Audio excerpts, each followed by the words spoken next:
the introductory paragraph from what I read said the tragic end to war. There was people they haven't been bombs going off in Sri Lanka for the last 2 years almost. There is no tragedy here.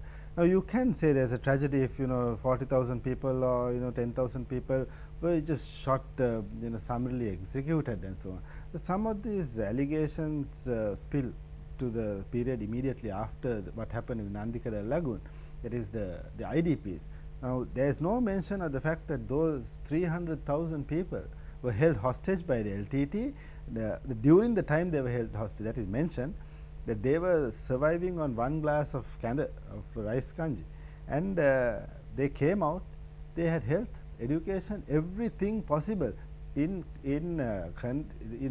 poor conditions, not the ideal conditions, but in certain cases much better than certain other people in certain other parts of the country.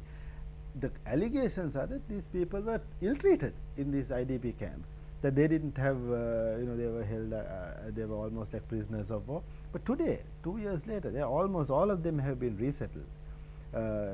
Most of the LTT detainees, those who were suspected of engaging in LTT activities, who were detained, rehabilitated, a lot of them, about 60% have been released. So can a nation which is so, or leadership, political military leadership, that is so intent on committing war crimes and killing some people off, they don't care about them, why should it exert so much of energy, time, resources to resettle people, to make sure that they have 3 meals a day, to make sure that pregnant women are taken care of, the children are taken care of, and that those who have engaged in terrorist activities are rehabilitated and released into society. Precisely. Now, even if you remember, all those any single person who escaped from the LTT custody, I'm talking about those Tamils whom they say they were supporting the LTT, never went back to them. Nobody who escaped went back, even during the time of the war. Those who escaped and remained with us. More than that, you look at it, those child soldiers have all been handed back to their parents. The ex-combatants are being rehabilitated. There are none of the ex-combatants except those who have committed crimes are being held in custody. They have been released. I mean, I don't think in any country where there has been so much of bloodshed over such a long period, where the number of people who are held in custody are just a fraction, because they have been rehabilitated, they have been fed back to their areas, and these are not the civilians. These are people who are combatants, child combatants. Every one of them have been rehabilitated and handed back to children, to their parents. Now, would they have ever gone back to their parents if the LTT was there? So in other words, are you saying that whoever compiled this report, they will listen to a lot of stories, and people like to exaggerate. If they have a wound, they will say they have a tumor to get attention, to get political mileage, whatever the reason may be. So has that gone against this? I mean, anyone who looks at it critically, evaluate dispassionately, should realize that it's all one-sided story. I mean, that is why I said that no principles of natural justice have been adopted here at all. They have just given a hearing to those who are probably wanting to discredit Sri Lanka. We do not know who they are. There may be asylum seekers who may be wanting to go places. There may be NGOs undoubtedly who are very well oiled and very well paid, wanting to do their service to their causes. There may be Western governments who don't want Sri Lanka to gain the triumphant position they gained in winning the war. They may have given evidence. We do not know who. So that if I say present this evidence in this country, so that we can examine, our courts can examine, because normally when a crime is committed, it was in the jurisdiction of that crime. You don't go and hold trials elsewhere.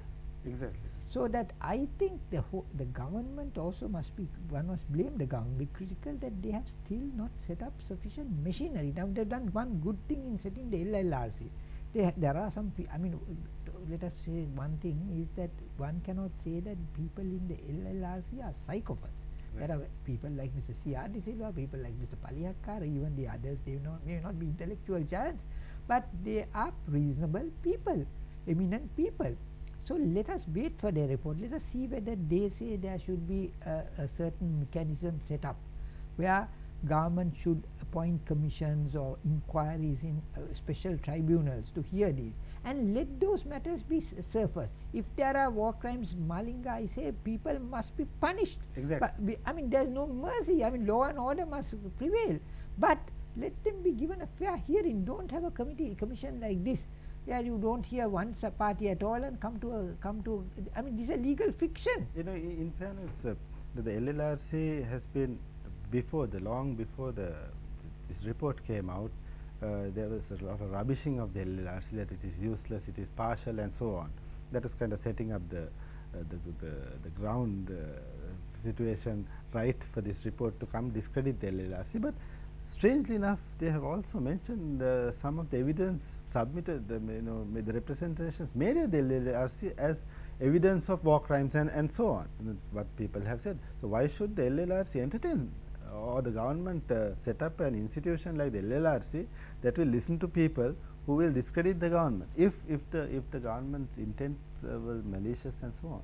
So I think you are right, Malinga, because that is what is called selective evidence. I mean, you are not looking at it impartially. You are looking at it with tinted glasses, so that naturally you pick what you want to, what you believe, or what you want people to believe.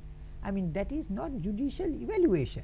So this report, I'm saying, is not worth the paper it's written on, but the consequences are such the government must take serious action to have that report discredited, to have that report to such an extent that other forces, hostile forces like the NGOs, I mean, they must be triumphant with this report. And they probably are engineering to take us to the Human Rights Commission. That means more business for them. And so that the government and the people, you can't leave this whole thing to the government. I mean, the people also must rise at this stage to defend the forces that sacrifice their lives. Whereas today people can in their village homes know that when their children go to school, they can come back. When their husbands go to work, they can come back. I mean, there was a time when the mother and father never traveled in the same bus. I mean, there is security. And this is what, in the end, what do you look at war crimes? You look at it, the post-war situation. Now what has happened? In those areas where there was no political plurality, the right of dissent, the right of exercising your franchise, basic human facilities, all that has been provided. And the fact of the matter is, in those provinces, it is elected representatives are not those of the government. For the first time, people of the government and the opposition have also got places, but the TNA has won a bulk of seats, so the elections were fair. There were never elections. So the international community must also appreciate the fact that we have got a stable economy. There is peace to the extent that tourists are being given no prohibitions, they can come in. This is, in fact, I would say this is the safest country in South Asia. Right. So that in that environment we have restored democracy, restored the rule of law. I am not saying this is a perfect government. I mean, there are so many deficiencies and there are so many sycophants operating in different places. But if you have, there are still in this country, the people, it is the people's victory. It is the government gave leadership. It is the people. I well remember Defense Secretary once saying that there was a time when there were no recruitments. But during the last stages of the war, there were excess numbers because the mothers presented their children to the war because they knew wanted it to end. They wanted new, and they had believed that this is a war that can be won. Right. Now this is the problem, Malinga, the mental condition. Certain politicians, especially the civil society, they engineered into our minds that fiction that this is an unwinnable war. This is and the might of the LTT. I remember when I first participated in peace talks, I was told that they are a mighty debating team. That Geneva, and I remember it was the last. One of the people who did say it was some of the people who are now ministers in this government. But when we went, I realized they were not even worth a junior debating team of in a school. Right. I mean, except for Balasingham, no one was able to even put forth an idea. Right. So that I think it was a psych and hype. It was an imaginary build-up. So that if we had taken the LTT 15 years earlier, this war would have ended. A lot of people would have would be still living. One thing that